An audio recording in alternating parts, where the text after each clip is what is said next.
ಹಿರಿಯ ಹೋರಾಟಗಾರರು, ಪ್ರಗತಿಪರ ಚಿಂತಕರು, ದಲಿತ ಪರ ನಾಯಕರು ಎಲ್ಲರೂ ಬಂದು ಒಂದು ಗಾಂಧಿ ಭವನ ಪ್ರತಿಷ್ಠಿತ ಬೆಂಗಳೂರಲ್ಲಿ ಒಂದು ಸಭೆ ಯಶಸ್ವಿ ಮಾಡ್ತಾರೆ ನಡೆಸಿದ್ರ ಸಭೆ ಬಗ್ಗೆ ತಾವು ಹೇಳಿ ಸರ್. ಬೆಳಗ್ಗೆಯಿಂದ ನಾವೇನು ಆಯೋಜನೆ ಮಾಡಿದ್ವಿ RSS ವಿರುದ್ಧ DSS ನ ಪ್ರತಿರೋಧ ಸಮಾವೇಶ ಅಂತ ಮಾಡಿದ್ವಿ. ಈ ಪ್ರತಿರೋಧ ಸಮಾವೇಶದಲ್ಲಿ ಅನೇಕ ವಿಷಯಗಳನ್ನ ಚರ್ಚೆ ಮಾಡಿದ್ವಿ. ಕೋಮುವಾದಿ ಮನುಸ್ಮೃತಿಯ ಮೂಲ ಎಲ್ಲಿಂದ ಬಂದಿದೆ, ಹೇಗೆ ಇದನ್ನು ಪ್ರತಿಪಾದಿಸ್ತಾ ಇದ್ದಾರೆ, ಅದರಿಂದ ನಾವೇನ್ ಮಾಡ್ಬೇಕಾಗಿದೆ, ಯಾಕೆ ಈ ಕೋಮುವಾದಿ ಶಕ್ತಿಗಳು ಈ ತರದ ದಮನಕಾರಿ ನೀತಿಗಳನ್ನ ಇಟ್ಕೊಂಡು ದೇಶದಲ್ಲಿ ಎಲ್ಲ ಏನೋ ದಲಿತರ ಮೇಲೆ, ಪ್ರಗತಿಪರರ ಮೇಲೆ, ರೈತರ ಮೇಲೆ ದಾಳಿಗಳನ್ನ ಮಾಡ್ತಾ ಇದ್ದಾರೆ. ಕೇವಲ ನ್ಯಾಯ ಕೇಳಿದ್ದಕ್ಕೆ ಅವರ ಮೇಲೆ ದೌರ್ಜನ್ಯಗಳು ನಡೆಸ್ತಾ ಇದ್ದಾರೆ. ಇಂಥದ್ನೆಲ್ಲ ಈ ಎಲ್ಲ ವಿಷಯಗಳನ್ನ ನಾವು ಕೇಂದ್ರೀಕರಿಸಿ ಇಂದು RSS ನ ವಿರುದ್ಧ, RSS ಸುಮಾರು 100 ವರ್ಷ ತುಂಬಿದ ಪ್ರಯುಕ್ತ ದೇಶಾದ್ಯಂತ ಒಂದು ಏನೋ ಪಥಸಂಚಲನೆ ಮಾಡತಕ್ಕಂಥದ್ದು, ಈ ತರದ ಕೆಲಸಗಳನ್ನ ಮಾಡಿಕೊಂಡು ಆ ಸಂಘಟನೆಯನ್ನ ಬೆಳೆಸೋದಕ್ಕೆ ಹೊರಟಿದ್ದಾರೆ. ಆದ್ರೆ ನಾವು ಪಥಸಂಚಲನೆಗೆ ನಾವು ಅಡ್ಡಿ ಅಲ್ಲ, ಅಥವಾ ಅವ್ರಿಗೂ ಯಾವುದೇ ರೀತಿಯಲ್ಲಿ ಮಾಡಿದ್ರೆ ಸಂಘ ಸಂಸ್ಥೆಗಳಿಗೆ ನಾವು ಅಡ್ಡಿ ಪಡಿಸ್ತಕ್ಕಂಥವ್ರಲ್ಲ.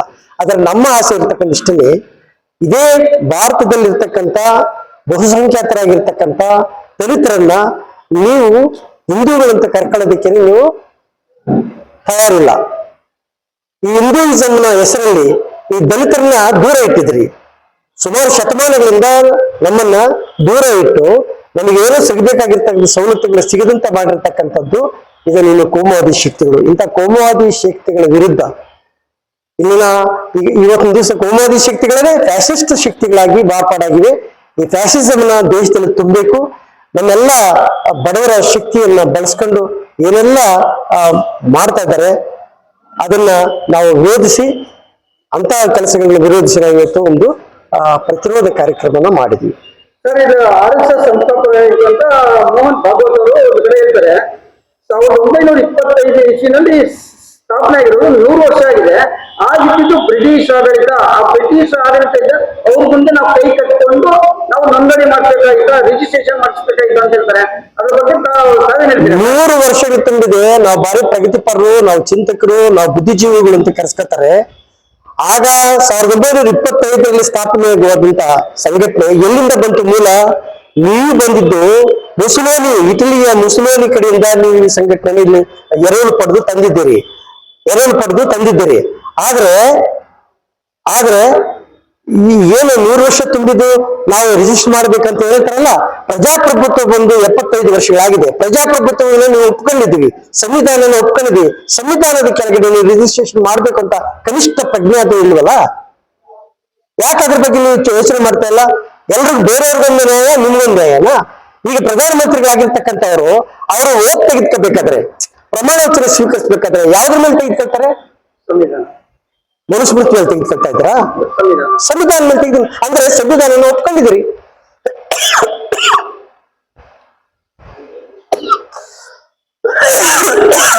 ಸಂವಿಧಾನವನ್ನ ಒಪ್ಕೊಂಡಿರ್ತಕ್ಕಂಥ ಭಾರತ ದೇಶದಲ್ಲಿರ್ತಕ್ಕಂಥ ಪ್ರತಿಯೊಂದು ಪ್ರಜೆಗಳಿಗೂ ಎಲ್ಲ ರೀತಿಯ ಹಕ್ಕುಗಳು ಸಿಗಬೇಕು.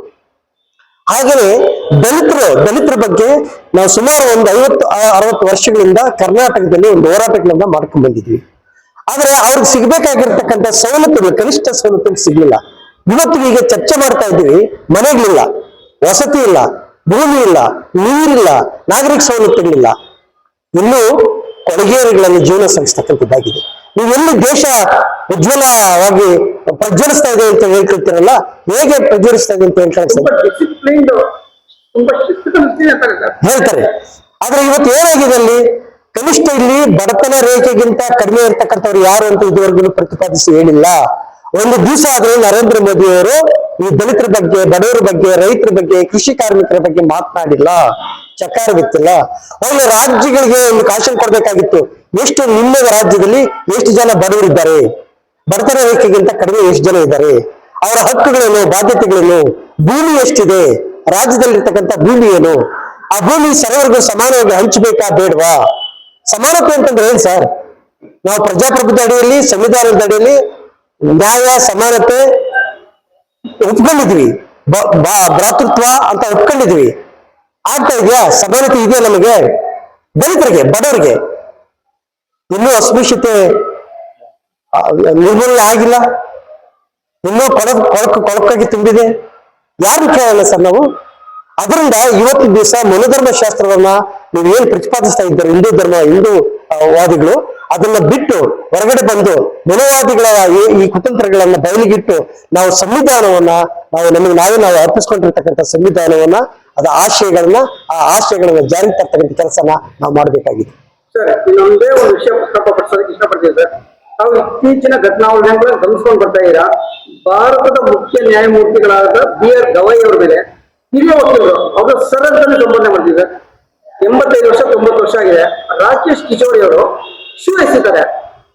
ಅದಕ್ಕೆ ಕಾರಣ ಹೇಳ್ತಾರೆ, BR ಗವಾಯಿ ಅವರು ನಮ್ಮ ಹಿಂದೂ ಧರ್ಮದ ಬಗ್ಗೆ, ನಮ್ಮ ಸನಾತನ ಧರ್ಮದ ಬಗ್ಗೆ, ನಮ್ಮ ಮನಸ್ಸಿನ ಭಾವನೆಗಳ ಬಗ್ಗೆ BR ಗವಾಯಿ ಅವರು ಕೊಟ್ಟರು. ನಾನು ಮಾಡಿದ ಸರಿ, ಯಾವುದಕ್ಕೆ ಕಾರಣಕ್ಕೂ ಕ್ಷಮೆ ಕೇಳಲ್ಲ, ಸಮರ್ಥನೆ ಮಾಡ್ಕೊಂತಾರೆ. ತಮ್ಮ ಅಭಿಪ್ರಾಯ ಸರ್? ಸರ್, ಇದು ತೀರಾ ಅವಮಾನಕರವಾದಂತಹ ಸಂಗತಿ. ರಾಜ್ಯದ ಒಬ್ಬ ಪ್ರಧಾನಮಂತ್ರಿಗಳಿದ್ದಾರೆ, ಈ ತರದ ಸುಪ್ರೀಂ ಕೋರ್ಟ್ ಅಲ್ಲಿ ಒಬ್ಬ ಉಚ್ಚ ನ್ಯಾಯಮೂರ್ತಿ ಮೇಲೆ ಆಗ್ತಕ್ಕ ಘಟನೆಯನ್ನು ಕೂಡಲೇ ಖಂಡಿಸಬೇಕಾಗಿತ್ತು.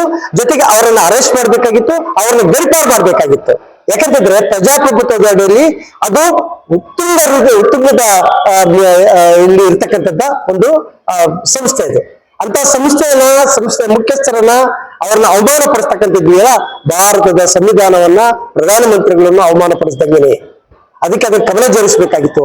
ನಾವು ನಿಷ್ಠೂರವಾಗಿ ಹೇಳ್ತೀವಿ, ಅವರು ಏನನ್ನ ಪ್ರತಿಪಾದಿಸ್ತಾ ಇದ್ದಾರೋ ಅದು ಸಂವಿಧಾನದ ಅಡಿಯಲ್ಲಿ ಬಂದ್ರೂ ಸಹ ಅದು ಇರ್ತಕ್ಕಂಥ ರಾಜ್ಯದಲ್ಲಿ ಅವರು ಆ ನ್ಯಾಯಾಲಯದಲ್ಲಿ ಅದು ದಾವೆ ಹೂಡಬೇಕಾಗಿತ್ತು, ಅಲ್ಲಿ ಕೇಳಬೇಕಾಗಿತ್ತು. ಯಾವುದೋ ಕಾಲದಲ್ಲಿ ಶಿಥಿಲಗೊಂಡಿರ್ತಕ್ಕಂಥ ವಿಷ್ಣು ಮೂರ್ತಿನ ನೀವು ಮಾಡಿಲ್ಲ ಅಂತ ಅವ್ರು ಹಾಕೊಂಡಿರ್ತಕ್ಕ ಕೇಸನ್ನ ಇಲ್ಲಿ ತಂದು ಪ್ರತಿಪಾದಿಸ್ತಾ ಇದ್ದಾರೆ. ಅಲ್ಲಿರ್ತಕ್ಕಂಥ ಇಲಾಖೆಗಳು ಏನಾಗಿವೆ? ಧಾರ್ಮಿಕ ದತ್ತಿಗಳು ಏನಾಗಿದೆ? ಅಲ್ಲಿ ನೀವು ವಾದ ಮಾಡಿದ್ರ? ಅವರು ಒಬ್ಬ ಜಡ್ಜ್ ಆಗಿ, ಮುಖ್ಯ ನ್ಯಾಯಾಧೀಶರಾಗಿ ಏನ್ ಹೇಳ್ಬೇಕಾದ ಕೆಲಸ ಹಿಡಿದ್ರೆ ಅದಕ್ಕೆ ಇವರಿಗೆ ಉರಿ ಬಂದಿದೆ. ಆದ್ರೆ ಈ ಮನುವಾದಿಗಳು ನಮ್ಮನ್ನ ಆಳ್ಗೆಡಿತಾ ಇದ್ದಾರೆ, ದೇವಸ್ಥಾನದ ಬಗ್ಗೆ ಮಾತನಾಡ್ತಾ ಇಲ್ಲ ಅಂತ ಹೇಳ್ತಕ್ಕಂಥದ್ದು ನಾಚಿಕೆಗೇರಿನ ಸಂಗತಿ ಅಲ್ವಾ ಸರ್? ವೈಜ್ಞಾನಿಕವಾಗಿರ್ತಕ್ಕಂಥದ್ದು ಒಂದು ಸಂಸ್ಥೆ, ಅದು ಅವೈಜ್ಞಾನಿಕ ಸಂಸ್ಥೆ ಅಲ್ಲ. ಅದರಿಂದ ಆ ತರದ ಕಿಶೋರ್ ಏನಿದಾರಲ್ಲ ಅವರ ಧೋರಣೆಯನ್ನ ತೀವ್ರವಾಗಿ ಖಂಡಿಸ್ತೀವಿ.